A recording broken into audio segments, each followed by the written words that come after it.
ವಾಲ್ಮೀಕಿ ನಿಗಮದ 187 ಕೋಟಿ ಹಗರಣಕ್ಕೆ ಸಂಬಂಧಪಟ್ಟಂತೆ ಮಾಜಿ ಸಚಿವ ಬಿ ನಾಗೇಂದ್ರರನ್ನ ಇಡಿ ಅಧಿಕಾರಿಗಳು ವಶಪಡಿಸಿಕೊಂಡಿದ್ದಾರೆ. ಮಾಜಿ ಸಚಿವ ನಾಗೇಂದ್ರ ಅವರನ್ನ ವಶಕ್ಕೆ ಪಡೆದ ಇಡಿ ಅಧಿಕಾರಿಗಳು ಬೆಂಗಳೂರಿನ ನಿವಾಸದಲ್ಲಿ ಬಿ ನಾಗೇಂದ್ರ ಇಡಿ ವಶಕ್ಕೆ ಸಿಕ್ಕರು. ಸತತ 2 ದಿನಗಳ ಮನೆ ತಪಾಸಣೆ ಬಳಿಕ ನಾಗೇಂದ್ರ ಅವರನ್ನ ವಶಕ್ಕೆ ಪಡೆದುಕೊಂಡು ಇಡಿ ಕಚೇರಿ ಕರೆದುಕೊಂಡು ಹೋಗ್ತಾ ಇದ್ದಾರೆ. ಬಿ ನಾಗೇಂದ್ರ ವಶಕ್ಕೆ ಪಡೆದು ಕರೆದುಕೊಂಡು ಹೋಗ್ತಾ ಇದ್ದಾರೆ ಇಡಿ ಅಧಿಕಾರಿಗಳು. ಇಡಿ ಅಧಿಕಾರಿಗಳು ತಮ್ಮದೇ ವಾಹನದಲ್ಲಿ ಬಿ ನಾಗೇಂದ್ರ ಅವರನ್ನ ವಶಪಡಿಸಿಕೊಂಡು ಕರೆದುಕೊಂಡು ಹೋಗ್ತಾ ಇದ್ದಾರೆ. ಈ ನಿಗಮಕ್ಕೆ ಸಂಬಂಧಪಟ್ಟಂತೆ ಇಲ್ಲಿ ಅವ್ಯವಹಾರ ಏನಾಗಿದೆ ಅದಕ್ಕೆ ಸಂಬಂಧಪಟ್ಟಂತೆ 94 ಕೋಟಿ ಹಣ ಅಕ್ರಮವಾಗಿ ವರ್ಗಾವಣೆಯಾಗಿದೆ, ಮನಿ ಲಾಂಡ್ರಿಂಗ್ ಆಗಿದೆ ಅಂತ ಏನು ಹೇಳಲಾಗ್ತಿದೆ. ಅದಕ್ಕೆ ಸಂಬಂಧಪಟ್ಟಂತೆ ಮಾಹಿತಿಯನ್ನ ಕಲೆ ಹಾಕೋ ಕೆಲಸ ಮಾಡ್ತಾರೆ.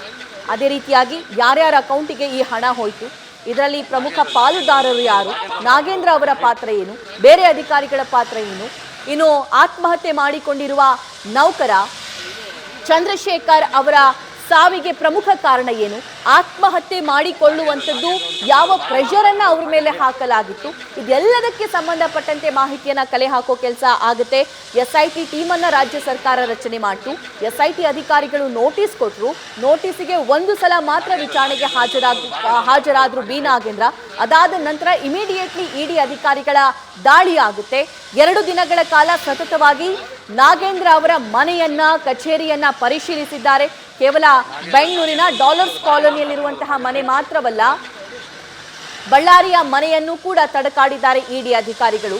ನಾಗೇಂದ್ರ ಅವರ ಆಪ್ತರನ್ನ ಪ್ರಕರಣಕ್ಕೆ ಸಂಬಂಧಪಟ್ಟಂತೆ ಯಾರೆಲ್ಲ ಲಿಂಕ್ ಇರಬಹುದು ಅವರನ್ನ ಕರೆದು ವಿಚಾರಣೆಯನ್ನು ಕೂಡ ಮಾಡಿದ್ದಾರೆ. ಇನ್ನು ನಾಗೇಂದ್ರ ಆಪ್ತ ನೆಕ್ಕುಂಟಿ ನಾಗರಾಜ್ ಅವರನ್ನ ವಿಚಾರಣೆಗೆ ಕರೆದ್ರೂ ಕೂಡ ಅವರು ಹಾಜರಾಗಲಿಲ್ಲ. ಸೊ ಆ ಬಗ್ಗೆನೂ ಕೂಡ ತನಿಖೆ ಆಗಬೇಕಾಗುತ್ತೆ.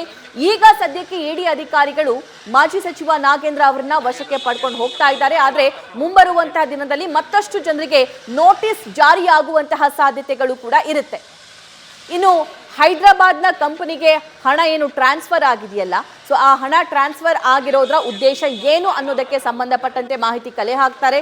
ಅದಷ್ಟೇ ಅಲ್ಲ, 94 ಕೋಟಿ ಹಣದಲ್ಲಿ ಈಗ 34ರಿಂದ 35 ಕೋಟಿ ಹಣವನ್ನ ಅಧಿಕಾರಿಗಳು ರಿಕವರಿ ಮಾಡಿದ್ದಾರೆ. ಆದರೆ ಉಳಿದ ಹಣ ಎಲ್ಲಿ ಹೋಯ್ತು ಅನ್ನೋದಕ್ಕೆ ಸಂಬಂಧಪಟ್ಟಂತೆ ಪ್ರಶ್ನೆಯನ್ನ ಮಾಡೋ ಕೆಲಸ ಆಗುತ್ತೆ. ಅದಷ್ಟೇ ಅಲ್ಲ, ಈ 94 ಕೋಟಿ ಹಗರಣ ಬೇರೆ ಬೇರೆ ಅಕೌಂಟಿಗೆ ಹೋಯ್ತಲ್ಲ, 200ಕ್ಕೂ ಹೆಚ್ಚು ಅಕೌಂಟ್ಗಳಿಗೆ ಹಣ ವರ್ಗ ಆಗಿರೋದ್ರ ಬಗ್ಗೆ ಮಾಹಿತಿ ಇದೆ. ಇದೆಲ್ಲದರ ಬಗ್ಗೆ ಮಾಹಿತಿ ಕಲೆ ಹಾಕೋ ಕೆಲಸ ಮನಿ ಲಾಂಡ್ರಿಂಗ್ ಕೇಸ್ಗೆ ಸಂಬಂಧಪಟ್ಟಂತೆ ಇಡಿ ಅಧಿಕಾರಿಗಳು ತನಿಖೆಯನ್ನ ನಡೆಸ್ತಾರೆ. ಈ ಬಗ್ಗೆ ಮತ್ತಷ್ಟು ಮಾಹಿತಿಯನ್ನ ನಮ್ಮ ಕರೆಸ್ಪಾಂಡೆಂಟ್ ಪ್ರಜ್ವಲ್ ನೀಡ್ತಾರೆ. ಪ್ರಜ್ವಲ್, ಈಗ ನಾಗೇಂದ್ರ ಅವರನ್ನ ಇಡಿ ವಶಕ್ಕೆ ಪಡ್ಕೊಂಡಿದೆ, ವಾಟ್ ನೆಕ್ಸ್ಟ್? ಈಗಾಗಲೇ ಇಡಿ ಅಧಿಕಾರಿಗಳು ನಾಗೇಂದ್ರ ಅವರನ್ನ ವಶಕ್ಕೆ ಪಡೆದುಕೊಂಡು ಇಡಿ ಕಚೇರಿಗೆ ಕರೆದುಕೊಂಡು ಹೋಗ್ತಾ ಇರುವಂತದ್ದು. ಶಾಂತಿನಗರದಲ್ಲಿರುವಂತಹ ಇಡಿ ಕಚೇರಿಗೆ ಕರೆದುಕೊಂಡು ಹೋಗಿ ಅಲ್ಲಿ ತನಿಖೆಯನ್ನ ಮಾಡುವಂತಹ ಒಂದು ಕೆಲಸವನ್ನ ಮಾಡ್ತಾರೆ, ಅಲ್ಲಿ ವಿಚಾರಣೆಯನ್ನ ಮಾಡ್ತಾರೆ. ಅಂದ್ರೆ ಹೈದರಾಬಾದ್ ಮೂಲದ ಸಾಕಷ್ಟು ಅಕೌಂಟ್ಗಳಿಗೆ ಈ ಒಂದು ಹಣ ಹೋಗಿದೆ ಅನ್ನೋದ್ರ ಬಗ್ಗೆ ಏನಿದೆ ಇಡಿ ಅಧಿಕಾರಿಗಳು ಕೂಡ ಮಾಹಿತಿಯನ್ನು ಕಲೆ ಹಾಕಿದ್ರು. ಅದರಲ್ಲೂ ಕೂಡ ಪ್ರಮುಖವಾಗಿ ಇವರ ಖಾತೆಗಳಿಗೆ ವರ್ಗಾವಣೆ ಆಗಿದ್ದಂತಹ ಹಣದ ಬಗ್ಗೆ ಕೂಡ ಮಾಹಿತಿಯನ್ನು ಕಲೆ ಹಾಕಿದ್ರು. ನಿನ್ನೆ ಬ್ಯಾಂಕ್ ಅಧಿಕಾರಿಗಳನ್ನ ಕರೆಸಿ ಅವರ ಮುಖಾಂತರ ಅವರ ಸಮ್ಮುಖದಲ್ಲೇ ಇವರ ವಿಚಾರಣೆಯನ್ನ ಕೂಡ ನಡೆಸಿದ್ರು. ಯಾವ ಖಾತೆಯಿಂದ ಹಣ ಬಂದಿದೆ, ಬೇನಾಮಿ ಖಾತೆಯಿಂದ ಏನಾದ್ರೂ ಹಣ ಬಂದಿದ್ಯಾ ಅನ್ನೋದ್ರ ಬಗ್ಗೆ ಕೂಡ ಮಾಹಿತಿಯನ್ನ ಕಲೆ ಹಾಕ್ತಾ ಇದ್ರು. ಆ ಒಂದು ಸಂದರ್ಭದಲ್ಲಿ ನಾವು ಗಮನಿಸ್ತಾ ಹೋದ್ರೆ ಈ ಒಂದು ಪ್ರಕರಣದಲ್ಲಿ ಪ್ರಮುಖವಾಗಿ ಯಾವ ರೀತಿಯಲ್ಲಿ ಹಾಗಾದ್ರೆ ಹಣ ವರ್ಗಾವಣೆ ಆಗಿತ್ತು, ಇದರಲ್ಲಿ ನಾಗೇಂದ್ರ ಅವರ ಪಾತ್ರ ಏನು ಅನ್ನೋದ್ರ ಬಗ್ಗೆ ಕೂಡ ಮಾಹಿತಿಯನ್ನ ಕಲೆ ಹಾಕ್ತಾ ಇರುವಂತದ್ದು ಇಡಿ ಅಧಿಕಾರಿಗಳು. ಆ ನಿಟ್ಟಿನಲ್ಲಿ ಈಗ ಇಡಿ ಕಚೇರಿಗೆ ಕರೆದುಕೊಂಡು ಹೋಗ್ತಾ ಇದ್ದಾರೆ ಅನ್ನುವಂತ ಒಂದು ಮಾಹಿತಿ ಅಂದ್ರೆ ಅದು ಲಭ್ಯವಾಗ್ತಾ ಇದೆ. ಸದ್ಯ ಇಡಿ ಕಚೇರಿಯ ಬಳಿಯಲ್ಲೇ ಇಡಿ ಅಧಿಕಾರಿಗಳು ಅವರನ್ನ ಕರೆದುಕೊಂಡು ಹೋಗ್ತಾ ಇರುವಂತದ್ದು. ಅವರ ವಾಹನ ಕೂಡ ಅಲ್ಲೇ ಇದೆ. ಈಗ ಇಡಿ ಕಚೇರಿಯನ್ನ ನಾಗೇಂದ್ರ ಅವರು ತಲುಪ್ತಾ ಇದ್ದಾರೆ. ಇಲ್ಲಿ ನಾವು ಪ್ರಮುಖವಾಗಿ ಗಮನಿಸ್ತಾ ಹೋದ್ರೆ ಈ ಒಂದು ಪ್ರಕರಣದಲ್ಲಿ ಯಾವ ರೀತಿ ಹಾಗಾದ್ರೆ ಹಣ ವರ್ಗಾವಣೆಯಾಗಿತ್ತು, ಯಾರ್ಯಾರು ಹಾಗಾದ್ರೆ ವರ್ಗಾವಣೆಯಲ್ಲಿ ಭಾಗಿಯಾಗಿದ್ರು ಅದರ ಬಗ್ಗೆ ಕೂಡ ಮಾಹಿತಿಯನ್ನ ಕಲೆ ಹಾಕುವಂತ ಒಂದು ಕೆಲಸವನ್ನ ಅಧಿಕಾರಿಗಳು ಮಾಡ್ತಾ ಹೋಗ್ತಾರೆ. ಅನಂತರದಲ್ಲಿ ಗೊತ್ತಾಗುತ್ತೆ ಯಾರ ಪಾತ್ರ ಎಷ್ಟಿದೆ ಅನ್ನುವಂಥದ್ದು. ಈಗಾಗಲೇ ನಾಗರಾಜ್ ನೆಕ್ಕುಂಟಿಯನ್ನ ಕೂಡ ಬಂಧಿಸುವಂತ ಒಂದು ಕೆಲಸವನ್ನ ಮಾಡಿದ್ರು. ಅವರ ಆಪ್ತ ನಾಗರಾಜ್ ನೆಕ್ಕುಂಟಿ ಅವರು ಕೊಟ್ಟಂತ ಹೇಳಿಕೆಗಳಾಗಿರ್ಬೋದು ಅಥವಾ ಪದ್ಮನಾಭ ಆಗಿರ್ಬೋದು, ಪರಶುರಾಮ್ ಅವರಾಗಿರ್ಬೋದು, ಅವರು ಕೊಟ್ಟಂತ ಹೇಳಿಕೆಯ ಆಧಾರದ ಮೇಲೆ ಈ ಒಂದು ಪ್ರಕರಣಕ್ಕೆ ರೈಟ್ ಪ್ರಜ್ವಲ್, ಮತ್ತೆ ಮಾಹಿತಿಯನ್ನ ಪಡ್ಕೊಳ್ತೀನಿ. ಶಾಂತಿನಗರದಲ್ಲಿರೋ ಇಡಿ ಕಚೇರಿಗೆ ನಾಗೇಂದ್ರ ಅವರನ್ನ ವಶಕ್ಕೆ ಪಡ್ಕೊಂಡು ಇಡಿ ಅಧಿಕಾರಿಗಳು ಕರೆದುಕೊಂಡು ಹೋಗ್ತಾ ಇರುವಂತಹ ದೃಶ್ಯವನ್ನ ಗಮನಿಸ್ತಾ ಇದ್ದೀರಿ. ಈ ಪ್ರಕರಣಕ್ಕೆ ಸಂಬಂಧಪಟ್ಟಂತೆ ನಾಗೇಂದ್ರ ಅವರ ಪಾತ್ರ ಏನಿದೆ ಅಂತ ಸಾಕಷ್ಟು ಕಡೆಗಳಲ್ಲಿ ನಾವು IT ಇಡಿ ದಾಳಿ ಆದಂತಹ ಸಂದರ್ಭದಲ್ಲಿ ಗಮನಿಸ್ತೀವಿ. ದಾಳಿ ಮಾಡ್ತಾರೆ, ಪ್ರಮುಖವಾಗಿರುವಂತಹ ಸಾಕ್ಷಿಗಳನ್ನ ಕಲೆ ಹಾಕೋ ಕೆಲಸ ಮಾಡ್ತಾರೆ, ಕಡತಗಳ ಪರಿಶೀಲನೆ ಆಗುತ್ತೆ. ಆ ಕಡತಗಳನ್ನ, ಕಂಪ್ಯೂಟರ್ ಅನ್ನ, ಬೇರೆ ಬೇರೆ ದಾಖಲೆಗಳನ್ನ, ಸಾಕ್ಷಿಗಳನ್ನ ಅಧಿಕಾರಿಗಳು ತಗೊಂಡು ಹೋಗ್ತಾರೆ. ಆದರೆ ತುಂಬಾ ರೇರ್ ಕೇಸ್ಗಳಲ್ಲಿ ಅವ್ರನ್ನ ಅರೆಸ್ಟ್ ಮಾಡುವಂತಹ ಅಥವಾ ವಶಕ್ಕೆ ಪಡೆಯುವಂತಹ ಸಾಧ್ಯತೆ ಇರುತ್ತೆ. ಆದರೆ ಇದು ರೇರ್ ಕೇಸಲ್ಲೇ ಬರುತ್ತೆ. ಇಡಿ ಅಧಿಕಾರಿಗಳು ನಾಗೇಂದ್ರ ಅವರನ್ನ ತಮ್ಮ ಜೊತೆನೆ ಕರ್ಕೊಂಡು ಹೋಗ್ತಾ ಇರುವಂತಹ ದೃಶ್ಯವನ್ನ ಗಮನಿಸ್ತಾ ಇದ್ದೀರಿ. ಇದರ ಅರ್ಥ ಈ ಪ್ರಕರಣದ ಆಳ ಎಷ್ಟಿದೆ, ಈ ಪ್ರಕರಣಕ್ಕೆ ಸಂಬಂಧಪಟ್ಟಂತೆ ನಾಗೇಂದ್ರ ಅವರ ಪಾತ್ರ ಏನಿರಬಹುದು, ಅವರಿಗೆ ಸರಿಯಾಗಿ ತನಿಖೆಗೆ ಸ್ಪಷ್ಟ ಉತ್ತರಿಸ್ತಾ ಇರಲಿಲ್ಲ ಆ ಪ್ರಶ್ನೆಗಳಿಗೆ ಅನ್ನುವಂಥ ಮಾಹಿತಿ ನಿನ್ನೆವರೆಗೂ ಬರ್ತಾ ಇತ್ತು. ಸೊ ಅವರ ಹೆಚ್ಚಿನ ವಿಚಾರಣೆ ಕೂಡ ಆಗಬೇಕಾಗುತ್ತೆ. ಅವರ ಮನೆಯಲ್ಲೇ 2 ದಿನಗಳ ಕಾಲ ಪರಿಶೀಲನೆಯನ್ನ ನಡೆಸಿದ್ರು. ನಾಗೇಂದ್ರ ಅವರನ್ನ ಪ್ರಶ್ನೆಗಳನ್ನು ಕೂಡ ಇಡಿ ಅಧಿಕಾರಿಗಳು ಕೇಳಿದ್ರು. ಆದರೆ ಅವರಿಗೆ ಸ್ಪಷ್ಟ ಉತ್ತರ ಸಿಗದಂತಹ ಸಂದರ್ಭದಲ್ಲಿ ನಾಗೇಂದ್ರ ಅವರ ಪಾತ್ರ ಪ್ರಮುಖವಾಗಿರಬಹುದು ಅನ್ನುವಂತಹ ಶಂಕೆಯ ಮೇರೆಗೆ ಇಡಿ ಅಧಿಕಾರಿಗಳು ಈಗ ನಾಗೇಂದ್ರ ಅವರನ್ನ ತಮ್ಮ ಜೊತೆಗೆ ಕರೆದುಕೊಂಡು ಹೋಗ್ತಾ ಇರುವಂತಹ ದೃಶ್ಯ ಗಮನಿಸ್ತಾ ಇದ್ದೀರಿ. ಇದು ನಾಗೇಂದ್ರ ಅವರ ಡಾಲರ್ಸ್ ಕಾಲೋನಿ ನಿವಾಸ. ಇದೇ ನಿವಾಸದಲ್ಲಿ ಕಳೆದ 2 ದಿನಗಳಿಂದ ಸತತವಾಗಿ ಪರಿಶೀಲನೆ ನಡೆಸಿದ್ದಾರೆ ಇಡಿ ಅಧಿಕಾರಿಗಳು. ನಿನ್ನೆ ಬೆಳಗ್ಗೆ ಹೊಸ ಟೀಮ್ ಕೂಡ ಜಾಯಿನ್ ಆಯಿತು ಇವರನ್ನ. ಅದಾದ ನಂತರ ಈಗ ಸುಮಾರು 8:45 ಸುಮಾರಿಗೆ ನಾಗೇಂದ್ರ ಅವರನ್ನ ಇಡಿ ಕಚೇರಿಗೆ ಇಡಿ ಅಧಿಕಾರಿಗಳು ಕರೆದೊಯ್ತಾ ಇರುವಂತಹ ದೃಶ್ಯವನ್ನ ನೀವು ಗಮನಿಸ್ತಾ ಇದ್ದೀರಿ. ಇಡಿ ಅಧಿಕಾರಿಗಳ ಇನೋವಾ ಕಾರದು. ಸೊ ಅದೇ ಕಾರಲ್ಲಿ ನಾಗೇಂದ್ರ ಅವರನ್ನ ಕೂರಿಸ್ಕೊಂಡು ಇಡಿ ಅಧಿಕಾರಿಗಳು ಶಾಂತಿನಗರದ ಕಚೇರಿಗೆ ಕರೆದುಕೊಂಡು ಹೋಗ್ತಾ ಇದ್ದಾರೆ. ಇನ್ನು ಈ 94 ಕೋಟಿ ಅವ್ಯವಹಾರ ಆಗಿದೆ ಅಂತ ಏನು ಹೇಳಲಾಗ್ತಾ ಇದೆ, ಮನಿ ಲಾಂಡ್ರಿಂಗ್ ಆಗಿದೆ ಅಂತ ಏನು ಹೇಳಲಾಗ್ತಾ ಇದೆ. ಸೊ ಇದರ ರೂವಾರಿ ಯಾರು, ಯಾಕೆ ಈ ರೀತಿಯಾಗಿ ಮಾಡಿದ್ರು, ಇದು ಇವರ ಗಮನದಲ್ಲಿ ಇದ್ದೂ ಈ ರೀತಿಯಾಗಿ ಆಯ್ತಾ, ಇವರ ಪಾತ್ರ ಏನಿದೆ ಈ ವಿಚಾರಕ್ಕೆ ಸಂಬಂಧಪಟ್ಟಂತೆ. ಇನ್ನು ಆ ಚಂದ್ರಶೇಖರ್ ಅನ್ನುವಂತಹ ನೌಕರ ಆತ್ಮಹತ್ಯೆ ಏನು ಮಾಡ್ಕೊಂಡ್ರಲ್ಲ, ಸೊ ಅವರ ಆತ್ಮಹತ್ಯೆಗೆ ಇಷ್ಟು ದೊಡ್ಡ ಪ್ರೆಷರ್ ಕಾರಣವಾಯ್ತಾ, ಈ ವಿಚಾರ ನಾಗೇಂದ್ರ ಅವರ ಗಮನಕ್ಕೆ ಈ ಹಿಂದೆನೆ ಬರಲಿಲ್ವಾ, ಇದೆಲ್ಲದರ ಬಗ್ಗೆ ಮಾಹಿತಿಯನ್ನ ಕಲೆ ಹಾಕೋ ಕೆಲಸ ಆಗುತ್ತೆ. ಅದಷ್ಟೇ ಅಲ್ಲ, ಹೈದರಾಬಾದ್ ಮೂಲದ ಕಂಪನಿಗೆ ಹಣ ಏನು ವರ್ಗಾವಣೆ ಆಗಿದೆಯಲ್ಲ, ಸೊ ಆ ಕಂಪನಿಯಿಂದ ಈ ಬಾರ್ ಟೆಂಡರ್ಸ್ ಆಗಿರಬಹುದು ಅಥವಾ ಸಣ್ಣ ಪುಟ್ಟ ಬಾರ್ಗಳಾಗಿರಬಹುದು, ಕುರಿಗಾಹಿಗಳಾಗಿರಬಹುದು, ರೈತರಾಗಿರಬಹುದು, ಬಡವರಾಗಿರಬಹುದು, ಮಧ್ಯಮ ವರ್ಗದವರಾಗಿರಬಹುದು, ಸೊ ಇಂಥವರನ್ನ ಗುರುತಿಸಿ 200 ಅಕೌಂಟ್ಗಳಿಗೆ ಹಣವನ್ನ ಟ್ರಾನ್ಸ್ಫರ್ ಮಾಡುವಂತಹ ಕೆಲಸ ಆಗಿದೆ. ಸೊ ಆ 200 ಅಕೌಂಟ್ಗಳು ಯಾವುವು ಅದನ್ನು ಕೂಡ, ಅದರ ಬಗ್ಗೆನೂ ಕೂಡ ಮಾಹಿತಿಯನ್ನ ಕಲೆ ಹಾಕೋ ಕೆಲಸ ಆಗಬೇಕು. ಆ ಅಕೌಂಟ್ಗಳನ್ನು ಕೂಡ ಫ್ರೀಸ್ ಮಾಡುವಂತಹ ಕೆಲಸ ಆಗಬೇಕು. ಆ ಅಕೌಂಟ್ಗಳಿಗೆ ಹಣ ಟ್ರಾನ್ಸ್ಫರ್ ಮಾಡಿ ಅವರಿಗೆ ಕಮಿಷನ್ ಆಮಿಷ ಒಡ್ಡಿ ಅದು ₹5% ಕಮಿಷನ್ನು ಅಥವಾ 10% ಕಮಿಷನ್ನು, ಆ ಕಮಿಷನ್ ಹಣವನ್ನ ಕೊಟ್ಟು ಅವರಿಂದ ಕ್ಯಾಶ್ ಪಡೆದುಕೊಳ್ಳುವಂತಹ ಕೆಲಸ ಇಲ್ಲಿ ಆಗ್ತಾ ಇತ್ತು ಅನ್ನೋದು ತನಿಖೆಯ ಸಂದರ್ಭದಲ್ಲಿ ಗೊತ್ತಾಗಿರುವಂತಹ ವಿಷಯ. ಸೊ ಅಲ್ಲಿ ಸುಮಾರು 35 ಕೋಟಿ ಹಣ ರಿಕವರಿ ಆಗಿದೆ ಅಂತ ನಿನ್ನೆವರೆಗೂ ಕೂಡ ಹೇಳಲಾಗ್ತಾ ಇತ್ತು. ಆದರೆ ಆ ಪ್ರೊಸೆಸ್ ಈವರೆಗೂ, ಈ ಕ್ಷಣದವರೆಗೂ ಎಲ್ಲಿಗೆ ಬಂದು ನಿಂತಿದೆ ಅನ್ನೋದಕ್ಕೆ ಸಂಬಂಧಪಟ್ಟಂತೆಯೂ ಕೂಡ ಮಾಹಿತಿಯನ್ನು ಕಲೆ ಹಾಕೋ ಕೆಲಸ ಆಗುತ್ತೆ. ಇದೊಂದೇ ಹಗರಣನ ಅಥವಾ ಇದೊಂದೇ ಸಲ ಆಗಿರುವಂತಹ ಪ್ರಕರಣನ ಇದು, ಅಥವಾ ಈ ಹಿಂದೆನೂ ಇಂತಹ ಮನಿ ಲಾಂಡ್ರಿಂಗ್ ಕೇಸ್ಗಳು ನಿಗಮದಲ್ಲಿ ಆಗಿದ್ದಾವ? ಇನ್ನು ಈ ವಿಚಾರಕ್ಕೆ ಸಂಬಂಧಪಟ್ಟಂತೆ ನಿಗಮದ ಅಧ್ಯಕ್ಷ ಬಸನಗೌಡ ದದ್ದಲ್ ಅವರನ್ನು ಕೂಡ ನೋಟಿಸ್ ಕೊಡುವಂತಹ ಸಾಧ್ಯತೆ ಇದೆ.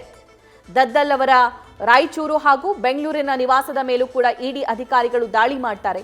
ದದ್ದಲ್ ಅವರ ಪಾತ್ರ ಏನಿದೆ ಈ ವಿಚಾರಕ್ಕೆ ಸಂಬಂಧಪಟ್ಟಂತೆ ಅವರಿಗೂ ಕೂಡ ಸಾಕಷ್ಟು ಪ್ರಶ್ನೆಗಳನ್ನ ಕೇಳಿದ್ದಾರೆ. ಆದರೆ ಮುಂಬರುವಂತಹ ಹಂತದಲ್ಲಿ ನಾಗೇಂದ್ರ ಅವರ ಆಪ್ತರಿಗೂ ಕೂಡ ಇಡಿ ಅಧಿಕಾರಿಗಳು ನೋಟಿಸ್ ಇಶ್ಯೂ ಮಾಡುವಂತಹ, ನೋಟಿಸ್ ನೀಡುವಂತಹ ಸಾಧ್ಯತೆ ಇದೆ. ಸೊ ನಾಗೇಂದ್ರ ಅವರ ಆಪ್ತರೆಲ್ಲರೂ ಕೂಡ ಸದ್ಯಕ್ಕೆ ಆತಂಕಕ್ಕೆ ಈಡಾಗಿದ್ರು ಅನ್ನೋದು ತಿಳಿದು ಬರ್ತಾ ಇದ್ದಂತಹ ಮಾಹಿತಿ. ಇನ್ನು ಬಳ್ಳಾರಿಯಲ್ಲಿ ನಾಗೇಂದ್ರ ಅವರ ಆಪ್ತರು ಯಾರಿದ್ದಾರೆ, ಸೊ ಈ ಕೇಸ್ಗೆ ಸಂಬಂಧಪಟ್ಟಂತೆ ಯಾರ್ದೆಲ್ಲ ಲಿಂಕ್ ಇರಬಹುದು ಅವರನ್ನು ಕೂಡ ವಿಚಾರಣೆಗೆ ಒಳಪಡಿಸುವಂತಹ ಸಾಧ್ಯತೆ ಇರುತ್ತೆ. ನಾಗೇಂದ್ರ ಅವರ PA ಆಗಿರಬಹುದು, ಅವರ ಆಪ್ತರಾಗಿರಬಹುದು, ಅವರ ಸ್ನೇಹಿತರಾಗಿರಬಹುದು, ಸೊ ಅವರನ್ನು ಕೂಡ ಬಳ್ಳಾರಿಯಲ್ಲಿ ಅಧಿಕಾರಿಗಳು ಅವರೇ ಹುಡುಕೊಂಡು ಹೋಗಿ ವಿಚಾರಣೆಗೆ ಕರ್ಕೊಂಡು ಬಂದಿದ್ರು ಅನ್ನುವಂತಹ ಮಾಹಿತಿ ಇತ್ತು. ಸೊ ಈ ಪ್ರಕರಣ ತುಂಬಾನೇ ಗಂಭೀರವಾಗಿದೆ ಅನ್ನೋದು ಈ ಕ್ಷಣದಲ್ಲಿ ನಮಗೆ ಅನ್ನಿಸ್ತಾ ಇದೆ. ಸಾಕಷ್ಟು ರೇಡ್ಗಳು ಆದಂತಹ ಸಂದರ್ಭದಲ್ಲಿ ರೇಡ್ ಆದ ನಂತರ ನೋಟಿಸ್ ಕೊಟ್ಟು ಹೋಗಿರ್ತಾರೆ ವಿಚಾರಣೆಗೆ ಬರಬೇಕು ಅಂತ, ಆದರೆ ಜೊತೆಗೆ ಕರ್ಕೊಂಡು ಹೋಗಿರುವಂತಹ ಉದಾಹರಣೆಗಳು ತುಂಬಾನೇ ರೇರ್.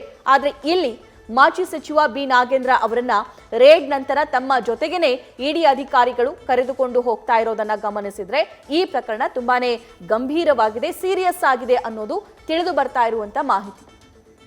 ಮತ್ತೆ ಈ ವಾಲ್ಮೀಕಿ ಹಗರಣಕ್ಕೆ ಸಂಬಂಧಪಟ್ಟಂತೆ ರಾಜ್ಯ ಸರ್ಕಾರ SIT ತಂಡವನ್ನ ರಚನೆ ಮಾಡುತ್ತೆ. SIT ತಂಡ ಬೇರೆ ಬೇರೆ ಅಧಿಕಾರಿಗಳಿಗೆ ಮೊದಲು ನೋಟಿಸ್ ಕೊಟ್ಟಿರುತ್ತೆ. ಈ ನಿಗಮದ MD ಆಗಿರಬಹುದು ಅಥವಾ ಅಲ್ಲಿರುವಂತಹ ಹಿರಿಯ ಅಧಿಕಾರಿಗಳಾಗಿರ್ಬೋದು, ಇನ್ನು ಆತ್ಮಹತ್ಯೆ ಮಾಡಿಕೊಂಡಿರುವಂತಹ ಅಧಿಕಾರಿ ಚಂದ್ರಶೇಖರ್ ಅವರು ಯಾವೆಲ್ಲ ಅಧಿಕಾರಿಗಳ ಹೆಸರನ್ನ ಮೆನ್ಷನ್ ಮಾಡಿದ್ರಲ್ಲ, ಸೊ ಅವರನ್ನು ಕೂಡ ವಿಚಾರಣೆಗೆ ಒಳಪಡಿಸಿ ಇಡಿ ತಮ್ಮ ಕಸ್ಟಡಿಗೆ ತಗೊಂಡು ಆಯ್ತು. ಅದಾದ ನಂತರ ನಾಗೇಂದ್ರ ಅವರನ್ನು ಕೂಡ ವಿಚಾರಣೆಗೆ ಒಳಪಡಿಸ್ತು. ನಾಗೇಂದ್ರ ಅವರಿಗೂ ಕೂಡ ನೋಟಿಸ್ ಕೊಟ್ಟು ಮೊದಲ ದಿನದ ವಿಚಾರಣೆಯನ್ನ ನಾಗೇಂದ್ರ ಅವರು ಫೇಸ್ ಮಾಡಿದ್ರು. ಅದಾದ ನಂತರ ನೆಕ್ಸ್ಟ್ ಡೇ ಇಡಿ ಅಧಿಕಾರಿಗಳು ಬೆಳಗ್ಗೆ 6 ಗಂಟೆಗೆ ಅವರ ಮನೆ ಕದ ತಟ್ತಾರೆ. 6 ಗಂಟೆಗೆ ಶುರುವಾಗಿದ್ದಂತಹ ಬುಧವಾರ ಬೆಳಗ್ಗೆ 6 ಗಂಟೆಗೆ ಶುರುವಾದಂತಹ ಇಡಿ ದಾಳಿ ಕಂಟಿನ್ಯೂ ಆಗುತ್ತೆ. 2 ದಿನಗಳ ಬಳಿಕ ನಾಗೇಂದ್ರ ಅವರನ್ನ ಇಡಿ ಅಧಿಕಾರಿಗಳು ತಮ್ಮ ಜೊತೆ ಕರೆದುಕೊಂಡು ಹೋಗ್ತಾ ಇದ್ದಾರೆ. ಸದ್ಯಕ್ಕೆ ಶಾಂತಿನಗರದಲ್ಲಿರುವ ಇಡಿ ಕಚೇರಿಗೆ ನಾಗೇಂದ್ರ ಅವರನ್ನ ಕರೆದುಕೊಂಡು ಹೋಗ್ತಿದ್ದಾರೆ. ಅಲ್ಲಿ ಪ್ರಕರಣಕ್ಕೆ ಸಂಬಂಧಪಟ್ಟಂತೆ ಮತ್ತಷ್ಟು ಮಾಹಿತಿಯನ್ನ ಕಲೆ ಹಾಕುವಂತಹ ಸಾಧ್ಯತೆ ಇದೆ. ಲೈವ್ ದೃಶ್ಯವನ್ನ ಸ್ಕ್ರೀನ್ ಮೇಲೆ ಗಮನಿಸ್ತಾ ಇದ್ದೀರಿ ನೀವು. ಶಾಂತಿನಗರದ ಇಡಿ ಕಚೇರಿ ತಲುಪಿದ್ದಾರೆ ಇಡಿ ಅಧಿಕಾರಿಗಳು. ಇಡಿ ಕಾರಲ್ಲಿ ಮಧ್ಯದಲ್ಲಿ ನಾಗೇಂದ್ರ ಅವರನ್ನ ಕೂರಿಸಿಕೊಂಡು ಕರೆದುಕೊಂಡು ಹೋಗ್ತಾ ಇರುವಂತಹ ದೃಶ್ಯ ನೀವು ಗಮನಿಸ್ತಾ ಇದ್ದೀರಿ.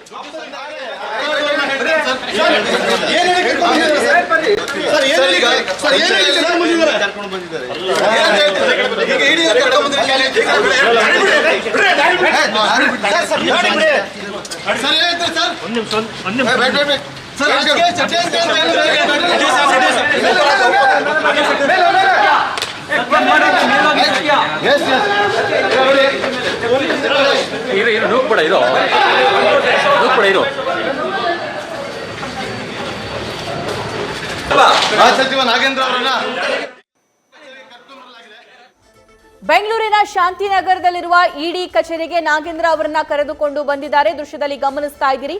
ಇಡಿ ಕಚೇರಿಗೆ ಕರೆದುಕೊಂಡು ಬರಲಾಗಿದೆ. ಈಗ ಇಡಿ ಅಧಿಕಾರಿಗಳು ಈ ಹಗರಣಕ್ಕೆ ಸಂಬಂಧಪಟ್ಟಂತೆ ಅವರ ವಿಚಾರಣೆಯನ್ನು ಕೂಡ ಶುರು ಮಾಡ್ತಾರೆ.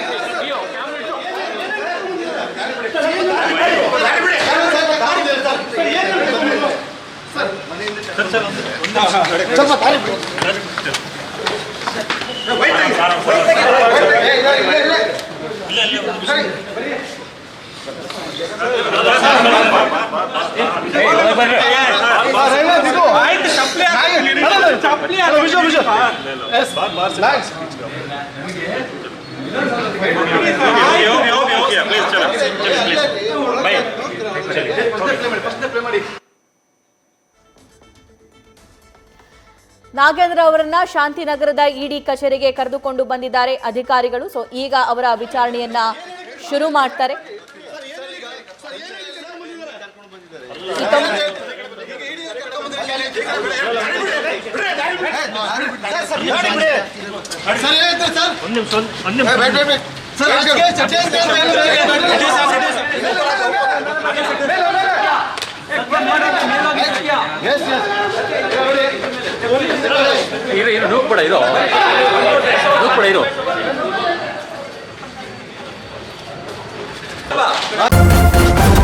ನ್ಯೂಸ್ ಫಸ್ಟ್ ನಿರ್ಭೀತಿಯಿಂದ ನಿಮ್ಮ ಪರವಾಗಿ.